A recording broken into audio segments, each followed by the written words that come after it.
तो नमस्ते दोस्तों, एक और वीडियो मैं आप लोग के लिए लेकर आई हूँ और एक और वीडियो में मैं आप लोग को रूबरू कराने वाली हूँ कुछ नई चीज़ों के साथ। और ये आज का जो वीडियो है वो है कोर्ट मैरिज इन सूरत। यानी अगर आप लोग गुजरात से बिलोंग करते हैं तो गुजरात में आप कहीं से भी हो, ये जो कुछ जगह मैं आप लोग के लिए बना रही हूँ ये वीडियोस, इसमें गुजरात के ही लोग नहीं, इंडिया में कहीं के भी लोग आके कोर्ट मैरिज कर सकते हैं।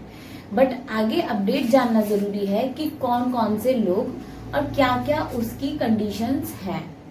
तो जान लेते हैं आप सूरत के बारे में। फर्स्ट ऑफ ऑल, जो लोग भी गुजरात से बिलोंग करते हैं वो लोग आसानी से आके सूरत से कोर्ट मैरिज कर सकते हैं। बट इसका प्रोसेस क्या है, कितना समय लगता है सर्टिफिकेट मिलने में, ये आप लोग सोच रहे होंगे। तो ये सारी चीजें मैं आपको इस वीडियो में आगे बताऊंगी, ध्यान से सुनिएगा। सबसे पहली चीज जो आती है वो आती है उम्र। लड़का लड़की की उम्र कितनी होनी चाहिए। अगर मैं लड़का लड़की की उम्र की बात करूं तो यहाँ पे आप लोगों की उम्र 18 साल से ऊपर होनी चाहिए लड़कियों की, और लड़कों की 21 साल से ऊपर होनी चाहिए। अगर आप लोगों की उम्र इतनी है तो आप लोग एप्लीकेबल हो कोर्ट मैरिज के लिए।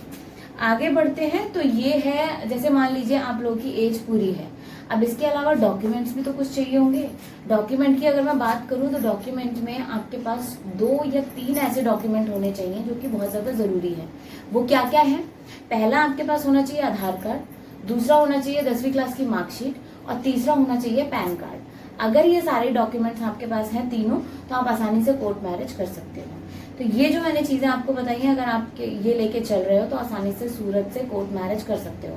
साथ ही गुजरात में एक और चीज इसमें ऐड करी हुई है कि जिनके पास स्कूल लिविंग सर्टिफिकेट है वो और भी आसानी से कोर्ट मैरिज कर पाएंगे, क्योंकि कहीं ना कहीं कुछ ना कुछ समस्या किसी ना किसी स्टेट में रहती है डॉक्यूमेंट को लेके। तो स्कूल लिविंग सर्टिफिकेट भी आपके पास होना बहुत ज्यादा जरूरी माना जाता है।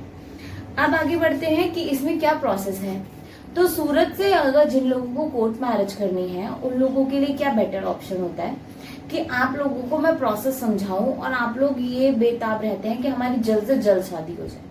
तो सूरत इज अ वन प्लेस जिसमें कि आप 1 डे में ही कोर्ट मैरिज कर पाते हो गुजरात के अंदर। वो एक ऐसा डिस्ट्रिक्ट है। वहीं पे और भी अगर मैं डिस्ट्रिक्ट की बात करूं तो बाकी जगहों पे आप 2 दिन का समय लेना ही पड़ेगा आपको। गुजरात की ही मैं बात कर रही हूँ, लेकिन सूरत एक ऐसी जगह है जहां पे 1 डे में ही कोर्ट मैरिज हो जाती है। अब यहाँ पे डॉक्यूमेंट्स क्या क्या चाहिए? आधार कार्ड, जो कि मैंने बताया, पैन कार्ड और 10वीं क्लास की मार्कशीट, और एलसी भी चाहिए आप लोगों के पास, जो कि होना कंपलसरी माना जाता है। अगर ये सारी चीजें हैं तो आप बहुत ही आसानी से कोर्ट मैरिज कर पाएंगे इन अ 1 डे। और इसमें देखिए दोस्तों, आप लोगों को ये भी पता होना चाहिए कि रजिस्टर्ड मैरिज और नोटरी मैरिजेस में क्या डिफरेंसेस है। तो नोटरी मैरिजेस एक जस्ट स्टैम्प पेपर वाली होती है जिसकी कोई वैल्यू नहीं होती, और वहीं पे अगर मैं बात करूं रजिस्टर्ड मैरिज की तो उसमें समय लगता है और कोर्ट के आगे आप लोगों को खड़े होना पड़ता है, मजिस्ट्रेट साहब के आगे, जहां पे कुछ क्वेश्चंस होते हैं, उसके बाद ही आप लोगों को वैलिड सर्टिफिकेट प्रोवाइड होता है। तो ये था सारा प्रोसेस सूरत का। आई होप आप लोगों को समझ आ चुका है। बट कोई डाउट रह गया हो तो आप हमारे दिए गए हेल्पलाइन नंबर पर कॉल करके अपनी पूरी समस्याओं का समाधान ले सकते हैं। थैंक यू सो मच दोस्तों मेरे चैनल को देखने के लिए, और इस वीडियो को लाइक जरूर करें। धन्यवाद।